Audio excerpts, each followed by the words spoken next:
Where is my... Whoa.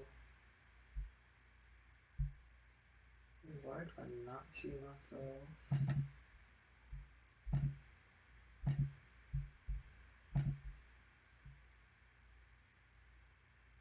Oh, awesome. There you go. Alright. I have no idea what I'm doing. Oh, this is cool. Alright. Today on Hip Hop News, look at this, guys. Pooh Shiesty goes #1 as Gucci Mane. Trial looms large. So while Pooh Shiesty remains behind bars as he awaits trial in the Gucci Mane case, Gucci Mane actually went ahead and he decided to drop his album while Pooh Shiesty was locked up. The album is called All Eyes on Shiest. I actually checked it out yesterday. I liked it. Really good album. And here is, according to Hip Hop All Day, Pooh Shiesty, All Eyes on Shiesty has now reached #1 on US Apple Music across genres, and it dethrones Ariana Grande's Pedal. I think this is his debut album, if I'm not mistaken. So stay tuned. Yeah. Let's see what else is going on Hip Hop News.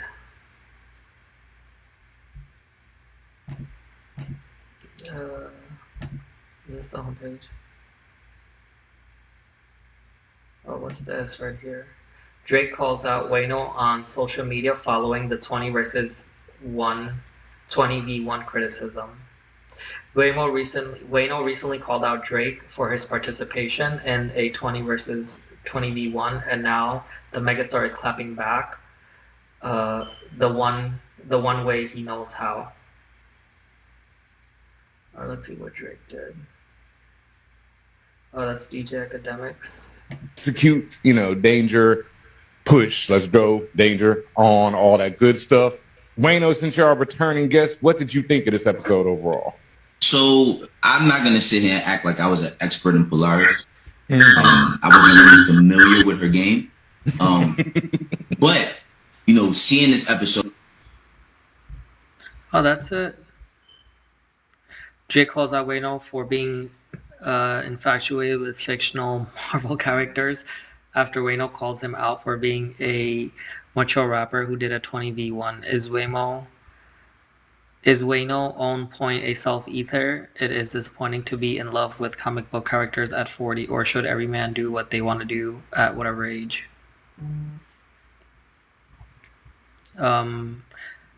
This you last week reviewing Marvel, Drake wrote, returning guest, never too late for some joy, gang, take it easy. Oh man, this is too funny. Wait, is this new? Charleston, oh wow, published 3 hours ago, okay. Charleston White smiles in a mugshot following arrest, Little Woody responds. Charleston White was arrested on 3 different charges recently, and his mugshot led to a very strong reaction from Little Woody. What did Woody say? Let's see. Definition of would do anything for some attention. 50-some years old, still going to jail. This nigga smiling on his mugshot, y'all. If this man is not a clout-seeking junkie, look at him. Damn fool. Bitch-eyed fool. I know his mama disappointed in him. He go to jail and he smiling because he thinking about a Say Cheese interview. Say Cheese finna give me 10,000. I'm finna go spend 8,000 on pie. Oh, Woody's crazy.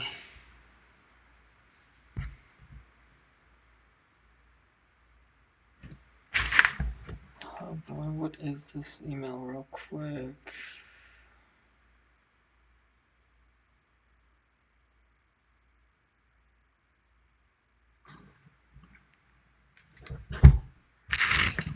Let me see something on this.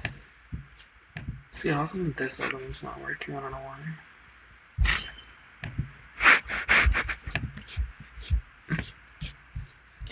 Alright, let's see what else is going on.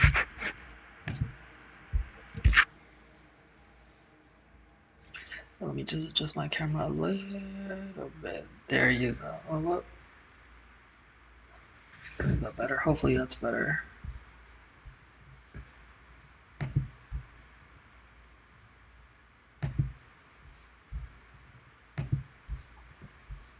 But what about the vertical camera then?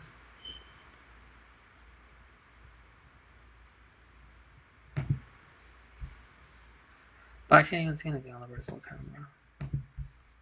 It's fine.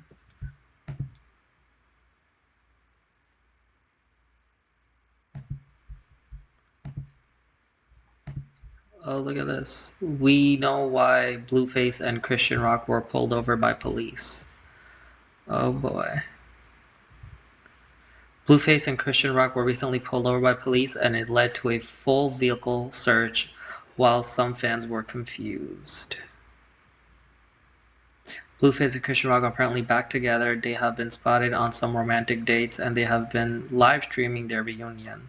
All of this has taken place while Blueface awaits birth of his child with Nivea. Is that how you pronounce it?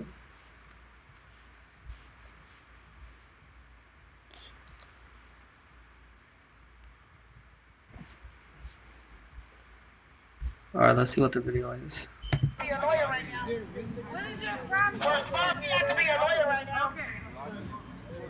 On the Lolo, I can be a lawyer right now. Oh, girl. We're right here trying to get our film night going in the pink god for Sean Rock. It's on purpose and it's like me. I literally had a conversation with you guys in bar, and he forced in the city to let them know that we're going to be having this. This is crazy. Didn't Blueface just came out of prison? Like recently?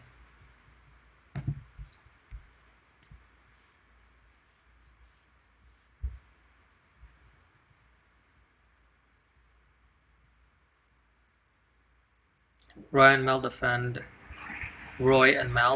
Drake after days of 20v1 backlash.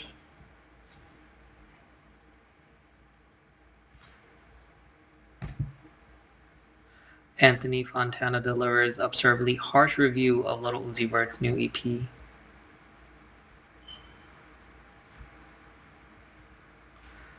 Wait, Uzi dropped a new EP?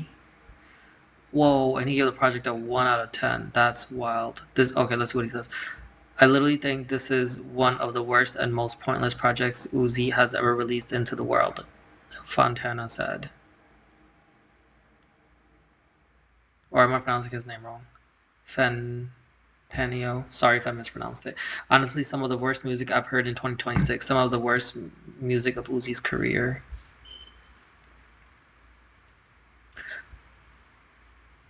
Wow, that's crazy. Alright, let's see if we can pull it up on, yeah. Let's just play it on the Spotify.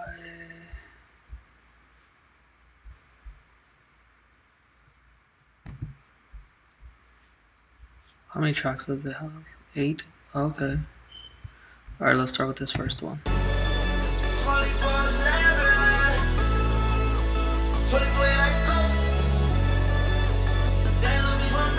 Lazy, choosing my grade. No money, my parents probably ain't your saving. My crib in the sky, this shit. Yo, her skin is all mocha. She rapping this shit like a token. Really choking. She staring me straight up like a soul. Got a mask. Yeah, don't really like that track. Sexy, I think you should get glad. Get back just like Hefty. She said she wants sex me. D. My hair where her chest be. It's usually diamonds and all the rest. But nowadays I got to go. Money on go. Nah, don't like that either.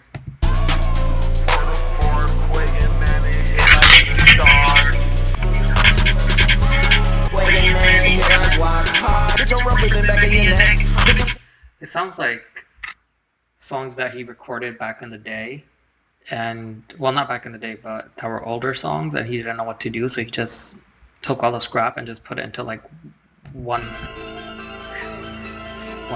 Yeah. 2, 2, 3. Over the bridge. So many bad bitches, I'm a coochie fiend. Got all my bitches with my ex. I was on slow-mo. When my jury all open my door, so hey, just got lean that drum on that. Yeah, this bitch like a tummy. I'm like the stars and Mars and Kaladi. I'm like the big already. Divas by the end of school, kill you floating. Shout out your ARP, don't got no hope. So say it was. What you say it was? If you really swung, came back to me, was a 7 room. Dropped her off in the This is not a bad song. Say It Was.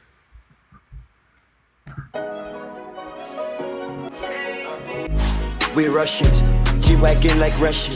Keep her, catch you around the sun. See everything just went, yeah, I passed. Yeah, I don't really like the EP, Almost Forever. I do like this one song. That's not bad. Say It Was. Well, now I can see why his album got roasted.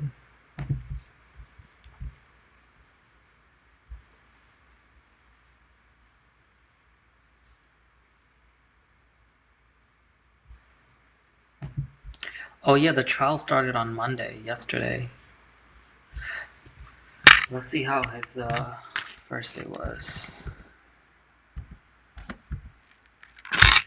Trial. Let's see what comes up on Google.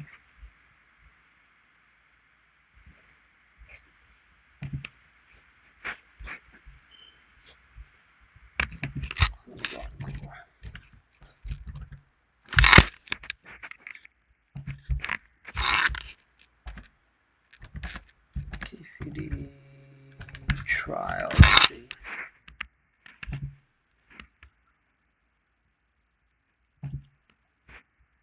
Oh, not images.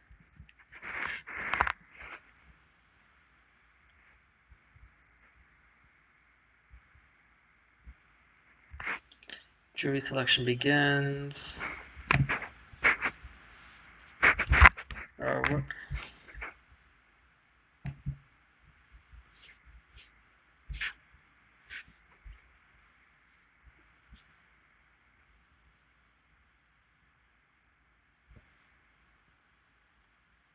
No word exchanged. The time for talking had passed. The issue was about to go down, he wrote.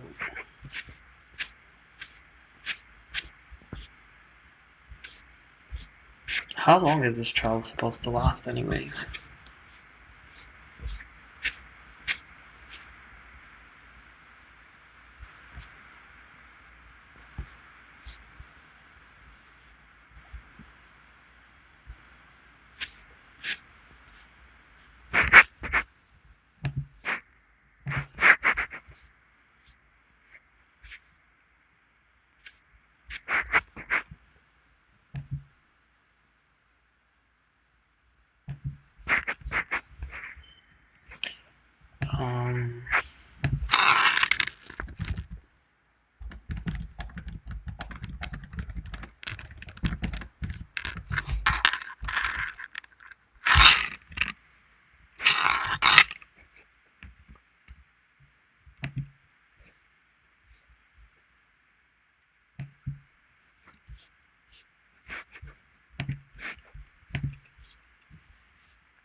Okay, yeah, Davis was arrested in 2023. Yeah.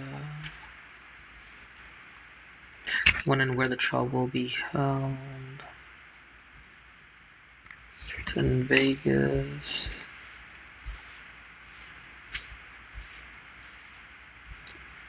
Prosecutors expect to call between 35 and 45 witnesses during the trial, ranging from people who saw Shakur moments before he was shot to the people who were in both Shakur and Davis's orbit at the time. Celebrities could be at the trial.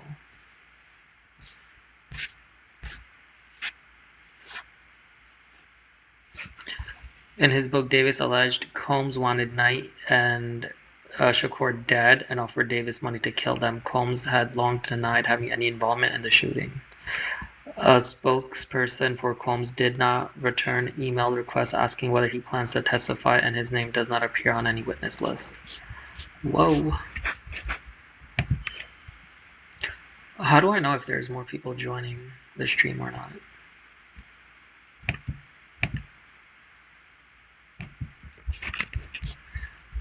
Alright, let's go on YouTube.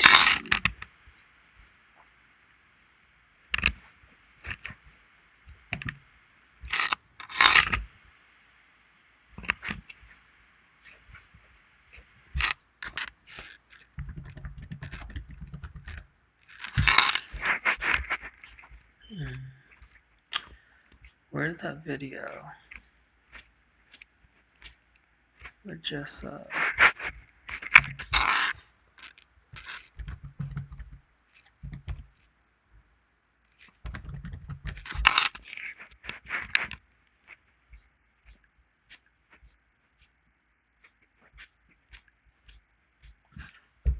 I forgot. Oh, let me see if I can find it on my phone from here. Oh yeah, this is what I'm looking for. JESSAHN.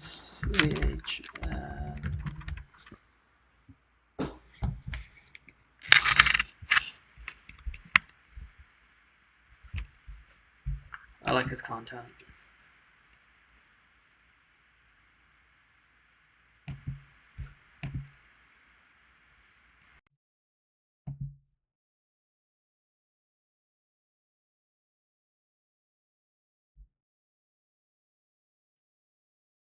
Wait, welcome to the audio.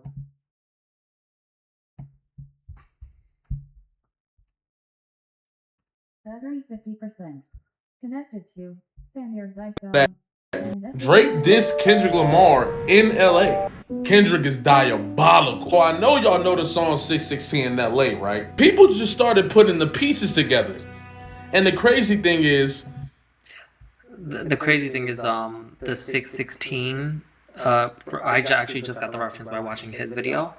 Is when Drake, when the game had Drake come to LA and they shot the music video for the song 100. the game brought Drake out to Compton for that video on June 16th. The video was obviously shot in LA. Is it possible that Kendrick was referencing that Yeah, because it was June 16, 2015. day and referencing that situation? What makes it crazy is there's so many other things that could mean, even for Canadian Father's Day. It's also Oh, I didn't know it was Canadian Father's Day.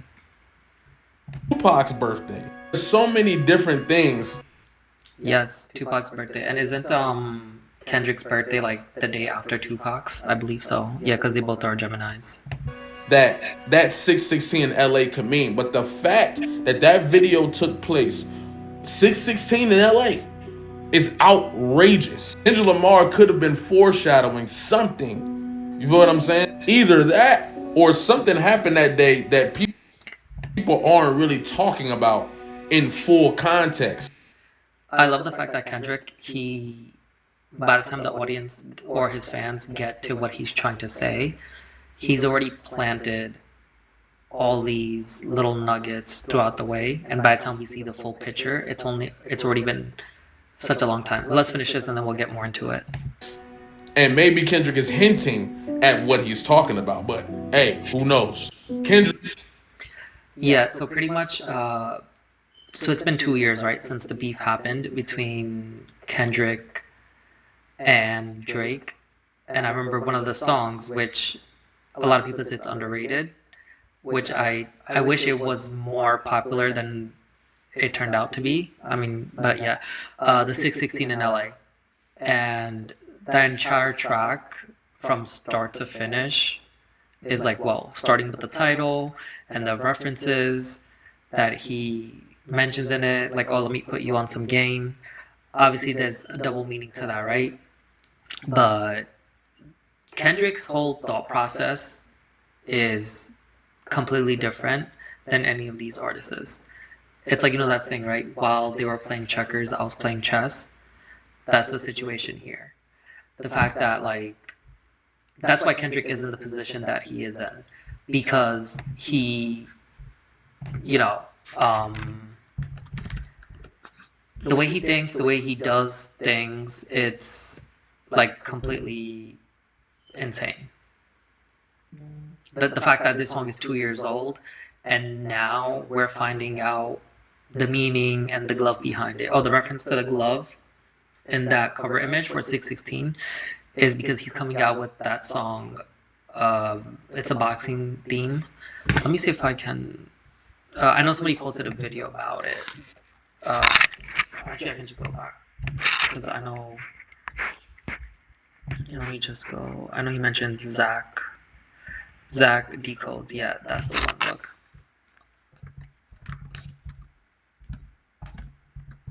Zach Decodes.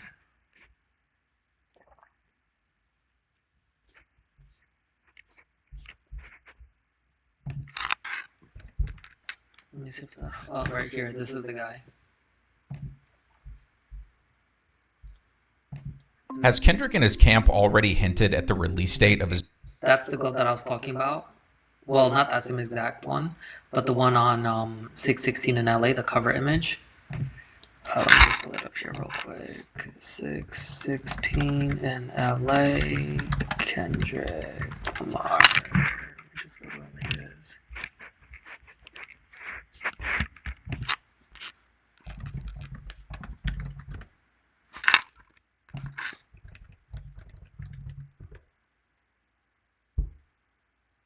Oh, right here.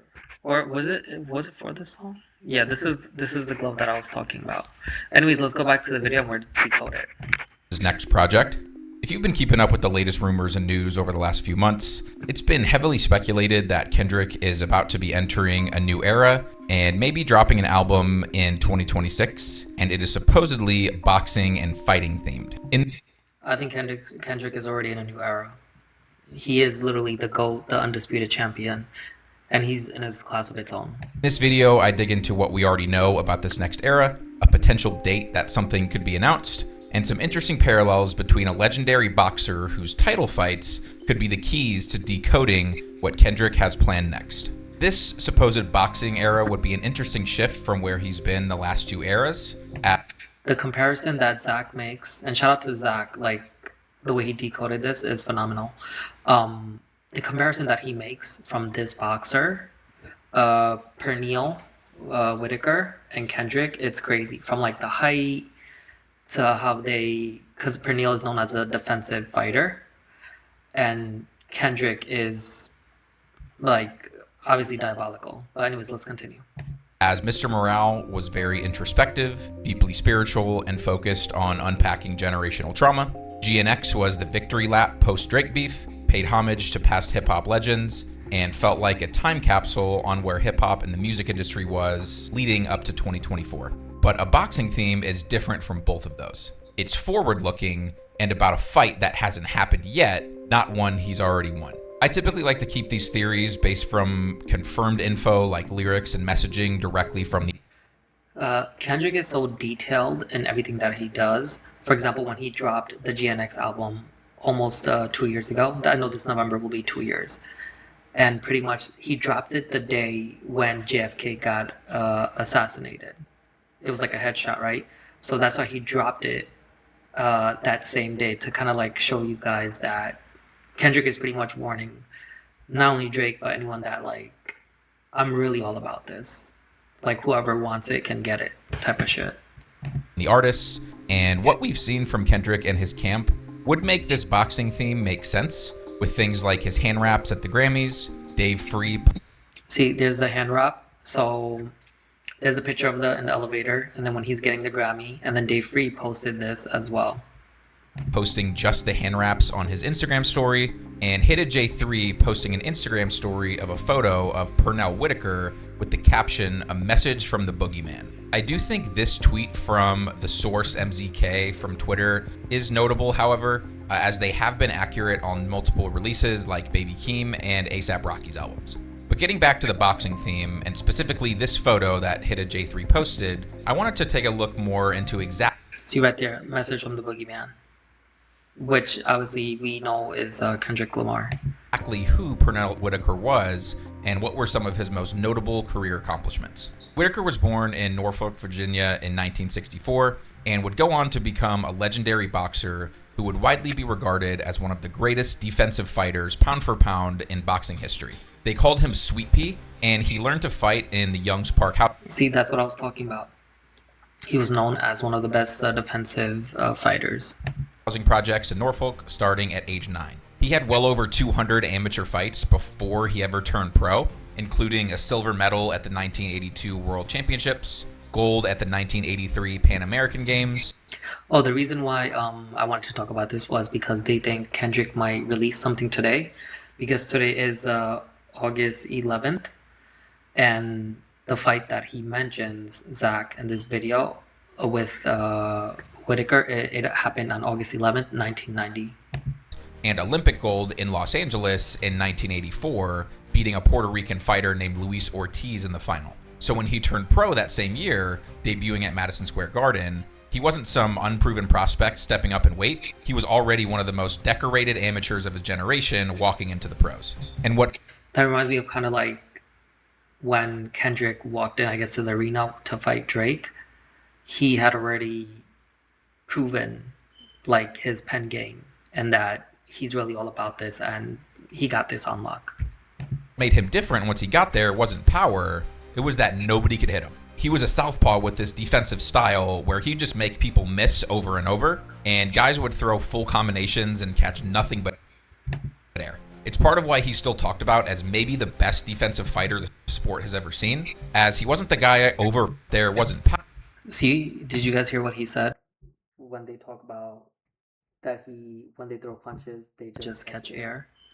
Here. Power, it was that nobody could hit him. He was a southpaw with this defensive style where he'd just make people miss over and over, and guys would throw full combinations and catch nothing but air. It's part of why he's still talked. That reminds me of Drake pretty much when he tried everything and nothing was sticking, right? Like if you remember right after the beef, he dropped that album with Party Next Door, correct? And it didn't really stick, right? And then he had all these singles, these loose singles that he dropped over the summer last year, which really didn't stick that well either. And even right now, he's still, the fact that he took almost 2 years to like fully respond, that just goes to show. And the fact that he won't admit it that he lost is pretty wild. But yeah. Talked about as maybe the best defensive fighter the sport has ever seen, as he wasn't the guy overpowering people. He was the guy you couldn't touch even when you knew exactly what was coming. I did some digging and looked up some of his most famous fights to look at the dates, and found his most widely known fights were against Julio Cesar Chavez, Jose Luis Ramirez, and Oscar De La Hoya. Now, none of these really stood out to me, but I did see a fight against Juan Nazario, which took place on August 11th, 1990. This is why he came to that conclusion, Zach, of that Kendrick might drop something on August 11th. I don't think he's going to drop like an actual project, but it could be like a single or a verse or something. It's still early on in the day, but who knows, we might get something before the day's over.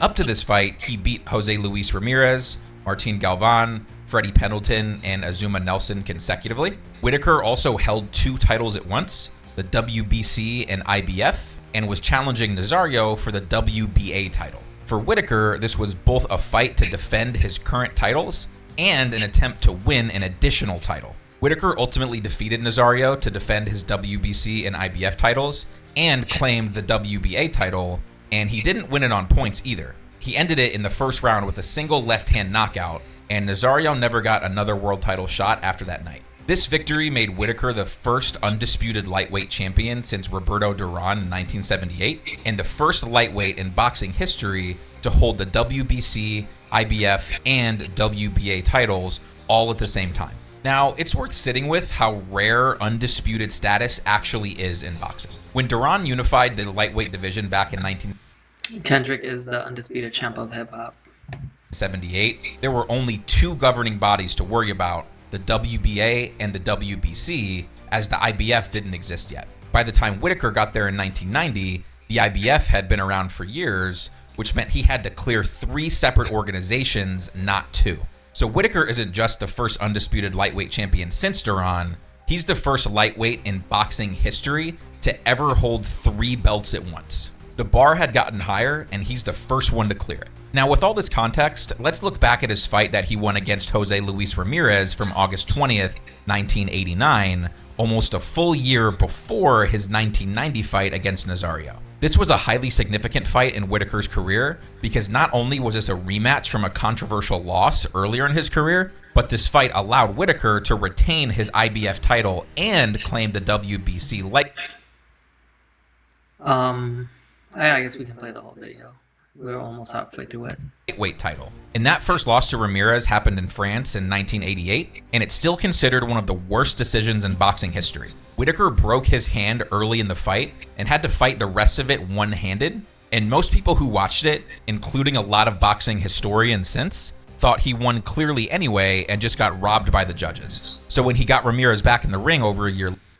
See, I felt like that's what it was, Kendrick versus Drake. Literally, Kendrick knocked him out with just one hand. And it felt like as if Kendrick had his other hand behind his back. Later, this time in his hometown of Norfolk, it wasn't just a title opportunity, it was Whittaker settling something. Beating Ramirez made Whittaker a unified champion by holding 2 titles at once, which was highly significant as it paved the way for his undisputed status, and this victory was the crucial second step in his quest to fully unify the weight class. Just 1 year later on... Those 2 titles, like one is him dropping GNX, and then the other title is performing at the Super Bowl, or even if you want to count him winning the Grammys as well. August 11th, 1990, Whittaker would beat Nazario to win the WBA title and officially become the undisputed champion and the first lightweight to ever hold all 3 belts at once. Now, how does this all relate to Kendrick? Well, you can draw multiple exact... There's that image again with Kendrick and the glove. Parallels from both Whittaker and Kendrick's careers, and some of Whittaker's fights to how Kendrick and the hip-hop landscape have been moving over the last couple years leading up to today. First, looking at their careers, it's worth pointing out how undersized Whittaker was for what he accomplished. He stood 5'5", short for even a lightweight, and he would... 5'5", right? Whittaker stood, and I think Kendrick is, what, 5'5", 5'6"? Was giving up reach in almost every one of his big fights. Guys like De La Hoya and Chavez had more length and more raw physical tools than he did, but what Whittaker didn't have in size, he made up for in footwork, angles, and ring IQ. He'd slip a shot by inches, get in and out before you could react, and just outthink guys for 12 rounds instead of trying to outmuscle. Like if you look at Kendrick, right, he's not the tallest, right? He's not the biggest guy physically, but yeah, when he steps in the ring, he means business, and he's proven that over and over. Since his verse with that Big Sean song, what was it, Uncontrol? Was that the name of the song? Since then, like, he's proven that he is the best MC that's standing. And look at Kendrick. He's 5'6", shorter than basically every major rapper he's ever gone up against. And the way he wins isn't through sheer star power or overwhelming numbers. It's the exact same thing. Technical precision. Multi-layered rhyme schemes, cadence and flow switches, references that people are still breaking down months or years later. See, this is what I was talking about earlier. The fact that Kendrick can drop a verse right now, or a song, or even a project, right? And then weeks, months, and sometimes in this situation, like with the 616 in LA, years later, and now we're finally able to decode it. And if you really listen to 616 in LA, yeah, not only is he taking a shot at Drake, but he's also taking a shot at the game. And the fact that he pretty much dissed 2 people on one track, on pretty much like that one specific verse as well. But anyways, let's continue. He's outmaneuvering and out-strategizing people the same way that Whittaker did. And Whittaker's path to gaining that respect wasn't instant either. Coming up, the punchers got the hype, the knockout artists were the ones getting pushed as future stars, and a defensive technical fighter like Whittaker had to earn his reputation the hard way, fight by fight. And Kendrick's the same story. When Section 80 dropped, the real hip-hop heads already knew he was a problem, but he wasn't... Section 80 was... So I actually heard...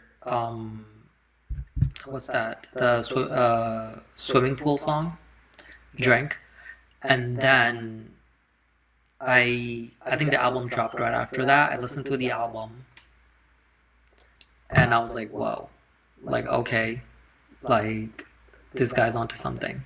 Being pushed as this next mainstream superstar as that wasn't the lane that he was in yet. But then Good Kid, Mad City dropped, and he took over completely. He dropped a conscious storytelling. Oh yeah. So I actually listened to Good Kid, Mad City first, and then I listened to Section 80, and I was like, wow, this guy's definitely lyrical. Concept album that had multiple hits and was a commercial smash. He didn't need a... The fact that, I mean, if you look at this tweet from Chart Data, it says Kendrick's Good Kid, Mad City has now spent 700 weeks on the Billboard 200. It's the first hip-hop studio album in history to reach that milestone. That's crazy. 700 weeks is like, what, 2 years? Yeah, because...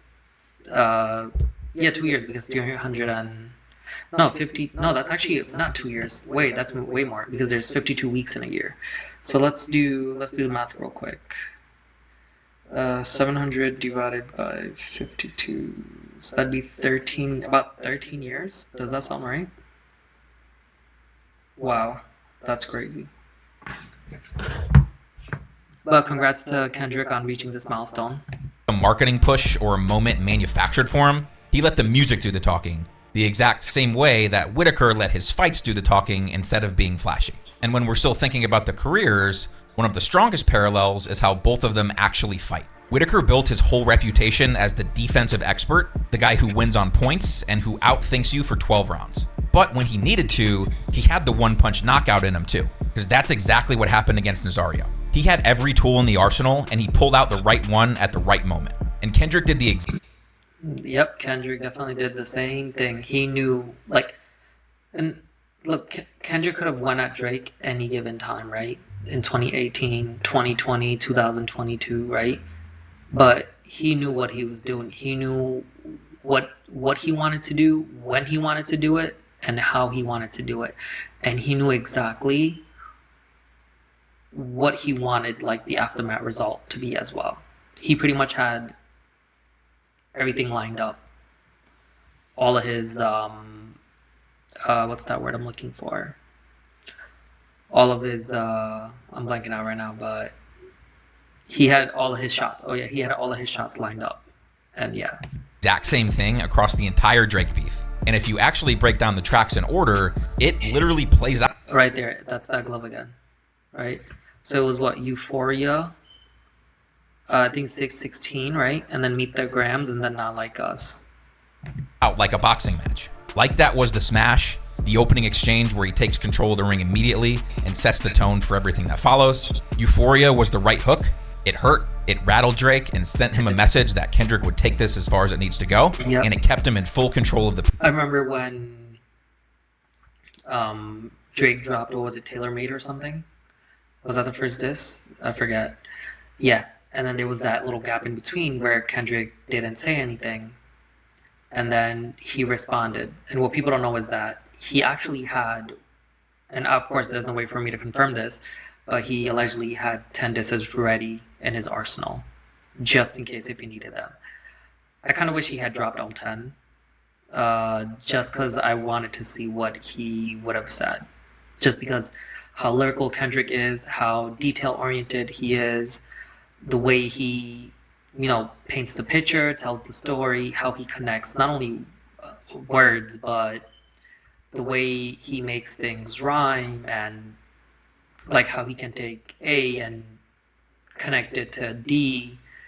But yeah, I mean, who knows? Hopefully he releases them one day, but... Pace. 616 in LA was a back-to-back combo. Another warning shot basically telling Drake, if you go there, I will hurt you. Meet the Grams was the body blow, the shot that doesn't end the fight on its own, but breaks you down and sets up the knockout that's coming next. And then Not Like Us was another back-to-back, the complete knockout, the one that actually ended it with absolutely no... Not Like Us, in my opinion, was what what Drake did to Meek Mill with his back-to-back. Obviously, Not Like Us was way bigger than back-to-back. But hey, karma gets everyone, right? I remember when that beef happened, Drake felt like he was on top of the world, and he was ready to, fight anyone. And looks like he got his karma. No contest or ability to dispute it. Kendrick's known for his technical ability, his wordplay, his structure, the same way Whitaker was known for his defense, but both of them had a finishing move sitting in the back pocket the whole time, and they knew exactly when to use it and exactly how to build up to it round by round instead of just throwing haymakers from the first bell. Now, with this in mind, when we think about the 2024 back and forth, that was the title fight. The Whitaker-Ramirez fight from 1989 is Kendrick versus Drake in 2024. Whitaker defeats Ramirez by a dominant 12-round unanimous decision, making him a two-title Literally, Kendrick smoked him. champ and paving the way for him to reach undisputed status. Kendrick decidedly beats Drake in their back and forth, giving him the title of the best of his generation and paving the way to contend for the greatest of all time. Now, when we think about Whitaker's run, Not only did he smoke him, like, Kendrick's way past that beef. Like, it's not even in the rear view anymore. He's already enjoying, like, what did he do after the beef? He dropped an album. He did the Super Bowl. He went on tour. He did the Clips feature. Like, there's so many things that he's done, you know? And he's just ready to go on to take his stardom to the next level and show the fans that, like, I'm here for the music. I am the best at what I do, and I'm going to continue doing it. And that's the past now. It's done and over with. I'm not even thinking about it. Drake can sit there and ponder on it, but Kendrick's like, that's so long ago. I'm in my own lane. I'm in my own zone. I'm doing my own thing. That's done and over with. That really doesn't hold much value in my life anymore. and after the Ramirez fight, there is another parallel that his following 3 fights against Galvin, Pendleton, and Nelson, which he won, are the commercial and critical success of GNX, the record-breaking Super Bowl performance, and sold-out stadium tour. Because think about what that run actually looked like in real time. GNX drops in November 2024 to both critical acclaim and commercial dominance. A few months later, he's headlining the Super Bowl Yeah, see, this is what I was talking about. First GNX, the Super Bowl, and then the stadium time show in front of the biggest audience television has to offer, and he closes it out by performing the song that caused so much quote-unquote emotional damage to Drake that he filed a lawsuit over it.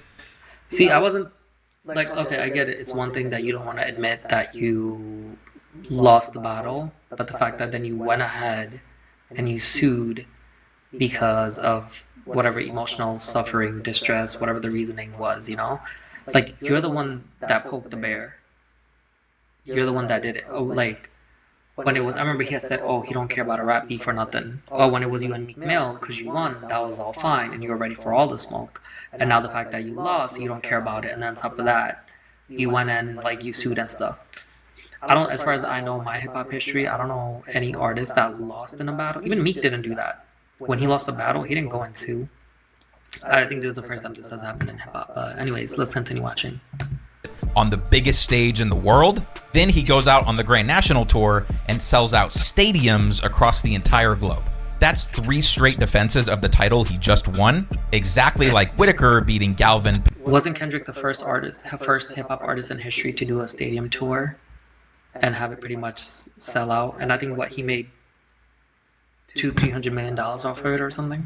Pendleton and Nelson before he ever even got to Nazario, and now the fight against Nazario mirrors where we are today. Kendrick is coming off his title fight victories and is now contending for undisputed status. Going into this fight, Whitaker held the WBC and IBF titles, Nazario held the WBA title, and Whitaker's victory solidified him as the undisputed champ. Like, this is why Kendrick is such a genius, the way how he's able to connect things. Like, for example, this boxing thing that's going on right now, right? And then when you see how he connected GNX to JFK when he got assassinated that day he dropped the album, the way this man, like, connects things, like, you would never think. Like, this is why he's a genius, in my opinion.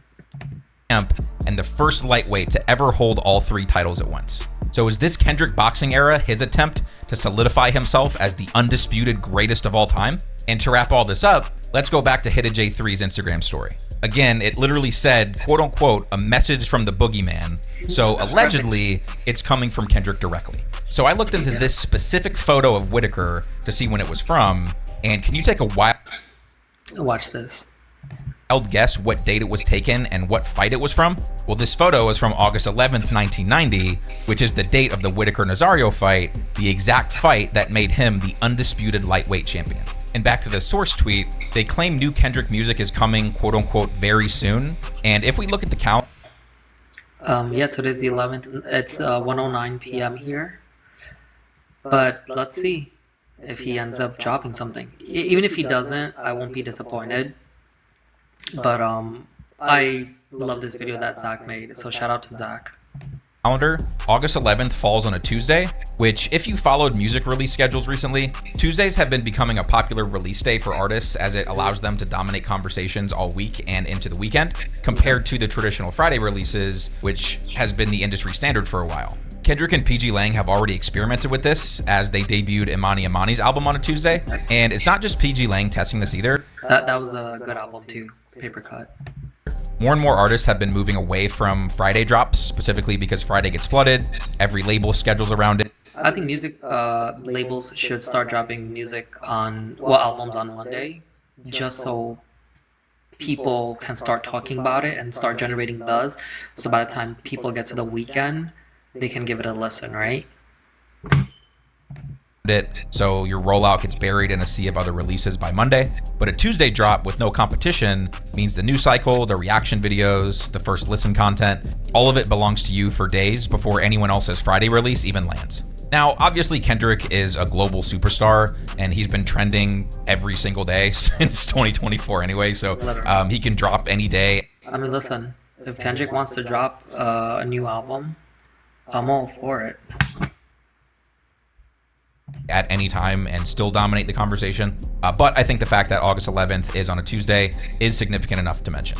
And of course, I'm not certain on an entire album dropping on this date, but it seems that this date is one to watch closely. So with all this said, let me know. Do you think the August 11th dates and parallels make sense? If not, when do you the dates do make sense. I hope he drops something, because we had that little snippet with his friend DJ Donnie, or whatever, I forgot his name, but yeah. think he might be dropping something for the next era? What do you think this boxing era could look like?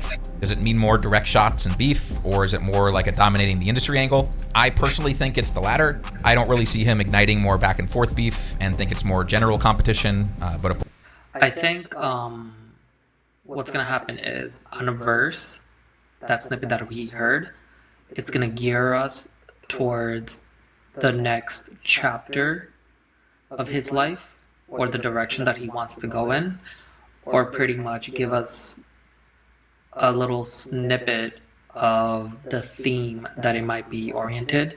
I think the album that he drops next, obviously we don't know when it's gonna happen.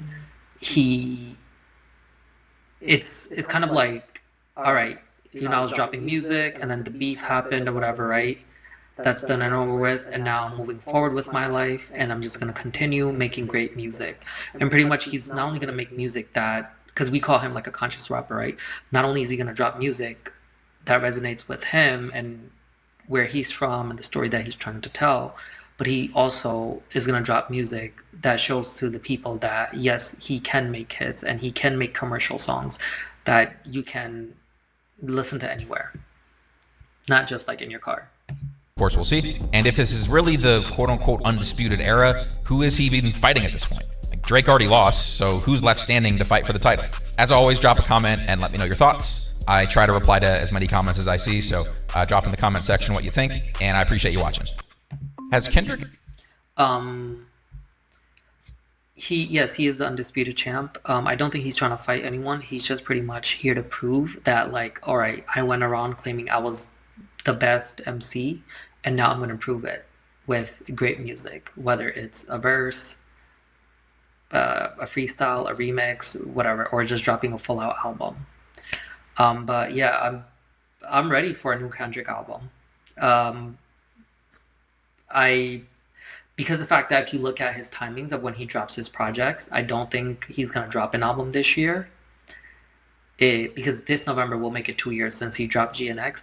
I think the earliest it might be next year that he might drop a project, if not then the year after. But hey, listen, if he wants to drop an album this year, I'm ready for it. But guys, I'm gonna end the stream now. This is actually my longest stream that I've ever done. So I'm still new, I'm still learning, so bear with me. So apologies if you guys see any mistakes and stuff. And let me know what are your thoughts below. So thank you guys for tuning in, and see you guys in the next one.